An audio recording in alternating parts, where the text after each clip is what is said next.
Bienvenue sur Option Cash, nous allons faire le bilan du mois de mars avec les options. Mais avant, nous allons regarder l'état des marchés. Avec le jeu de Trump sur les droits de douane, j'ai l'impression que le marché ressemble au coyote qui cherche le bip bip. Je pense qu'avec ces annonces, il y a beaucoup de gens qui se retrouvent dans la merde, avec des appels de marge. Les amis proches du président ont dû vendre avant pour acheter moins cher et acheter des puts sur le SP500. Je ne serais pas surpris que plus tard on découvre quelques délits d'initiés. Je m'attendais à une baisse des valeurs US, je me préparais à avoir du cash et revoir mes positions, mais je m'attendais pas à une chute aussi brutale. Depuis l'annonce de mercredi soir, le plus grand marché du monde a perdu 10% et moins 17% depuis les plus hauts de mi-février, moins 21% pour le Nasdaq. On parle désormais de marché baissier et non plus de correction car on est au-delà des moins 10%. Cette baisse permet de dégonfler les valorisations et si on dézoome un petit peu, on voit régulièrement des épisodes similaires, du moins 20 jusqu'à moins 40, moins 50%. Ce qui surprend ici, c'est la violence de la chute. Sur 3 mois, on voit que les GAFAM ont bien ramassé. On a jeté le bébé avec l'eau du bain. Il y a des valeurs très intéressantes à prendre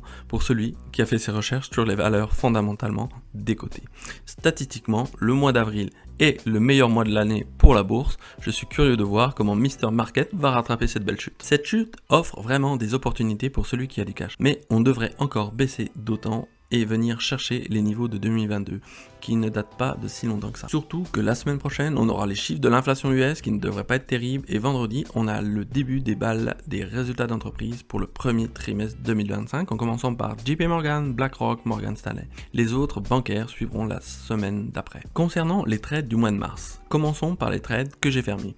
C'est normal de se retrouver en négatif sur cette page car pour fermer des trades, il faut racheter des positions. Comme le mois de mars était baissier, j'ai roulé beaucoup de positions qui étaient ouvertes les mois précédents. J'ai ouvert de nouveaux trades après. Je vous invite à revoir ma vidéo précédente sur le principe pour rouler ces positions. En mars, j'avais 10 covered calls, 9 ont été gagnants et un contrat roulé, soit un gain de 168$.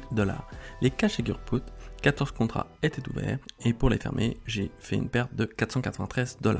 Pour les credit put spread, j'ai une perte de 5591$ avec 7 contrats que j'ai récupérés en ouvrant d'autres positions pour éviter d'être assigné afin de gagner du temps ou d'abaisser mon prix d'exercice. Pour les contrats ouverts au mois de mars, 34 covered calls avec un gain de 816$, 29 sont déjà fermés, 2 ont dû être roulés, 3 sont toujours ouverts. A noter que j'ai eu 400$ de plus-value sur mes actions Barrick Gold. J'ai 26 cash secure put pour un gain de 3669$. Il y a encore 15 contrats ouverts qui souffrent en ce début d'avril. Étant bien exposé à la tech, cette chute des marchés, on ne va pas se le cacher, m'a fait un petit peu de boulot pour gérer ces positions et éviter un appel de marge. Pour les spreads, notamment sur les positions roulées, j'ai un gain de 7683$ pour 11 contrats et seulement un est fermé à l'heure actuelle. L'ouverture de ces positions me fait un gain de 12 167$. Si on fait un récap pour fermer et rouler des positions, j'ai dépensé 5862$, j'ai récupéré 12 167$ avec l'ouverture de nouvelles positions, j'ai pris 400$ sur la vente de mes actions Barrick Gold et j'ai pris également 275$ de dividendes au mois de mars avec Realty Income, Pfizer, Parex, Barrick Gold et Bank of America, soit un total de 6980$ pour un collatéral de 71 000$. C'est mon cash et mes actions que j'alloue sur les options, ce qui me fait un rendement pour le mois de mars de 9,8%.